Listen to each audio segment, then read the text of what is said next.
Thank you all. I know there's a lot going on, and I don't necessarily want to ask you to stop it. If I can get your attention just for a minute, and then I'll let you get right back to it.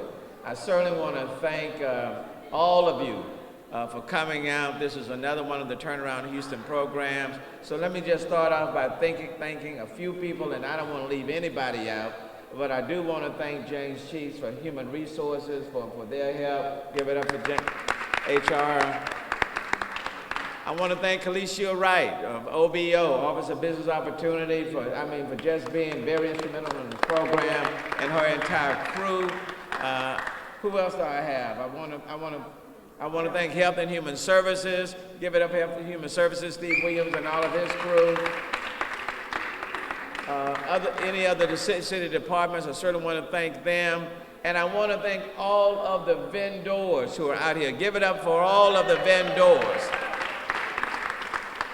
I mean, people who have volunteered their times on every level, those who are helping with tattoo removal, interviewing skills, those who are helping to the haircuts and grooming folk. I want to thank them. Dress for Success. All of those individuals on every level. I want to thank people for helping people out on their interviewing skills, meeting people's needs at all different levels. And then I want to thank those who are providing job opportunities for folk. Give it up for them, okay?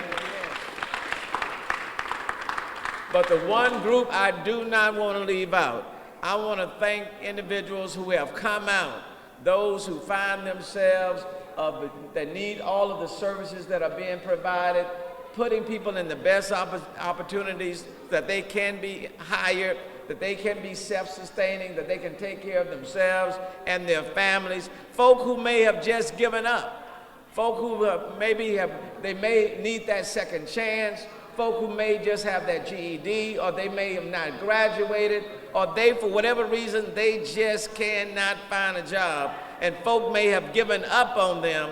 I want people to know, whether you live in Hiram, Clarke, whether you live in Sunnyside, whether you live in Denver Harbor, the East End, Acres Home, 3rd Ward, you name it, that this city is not going to give up on any single person. If you are willing, if you are able, if you want it, I want to make sure that the city of Houston is here for you.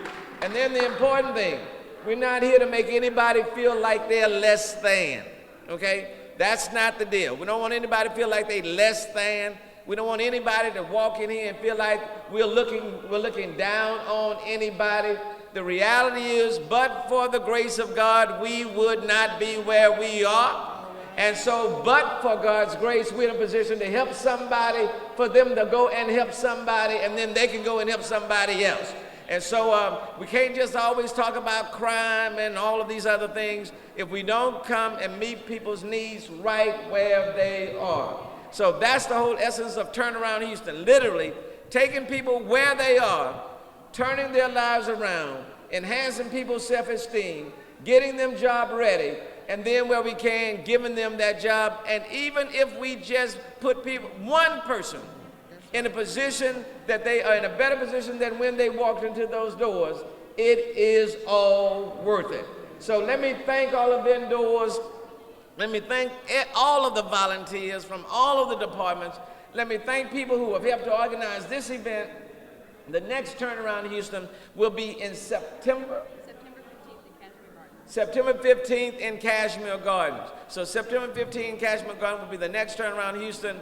And then lastly, let me just tell you, in walking in today and having an individual to come up to me, young man who said that prior to the Turnaround Houston program, he did not have a job at all. But now, as a result of this program, he has been hired, he is working, and he came back today just to advocate that we continue to do these things in other communities as well. And so, look.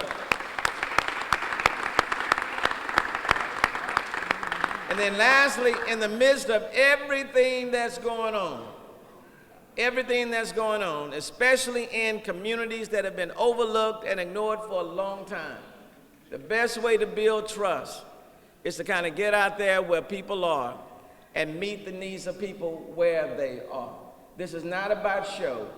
This is not about trying to pat ourselves on the back. But this is about recognizing that we all have been given certain gifts, certain talents, certain missions, and the best thing that we can do is to help somebody else. And I think if we do it and we do it well, I think the people in this city will be pleased. I know God will be pleased. And then at the same time, we'll provide a much better place in this city in which to live. So thank you so very much. Enjoy the rest of the program. Take advantage of everything here. I want to thank you for the candy. I want to thank you for the gum. I know it was for somebody else, but let me just tell you, I just kind of picked up a few items myself. So thank you so very much.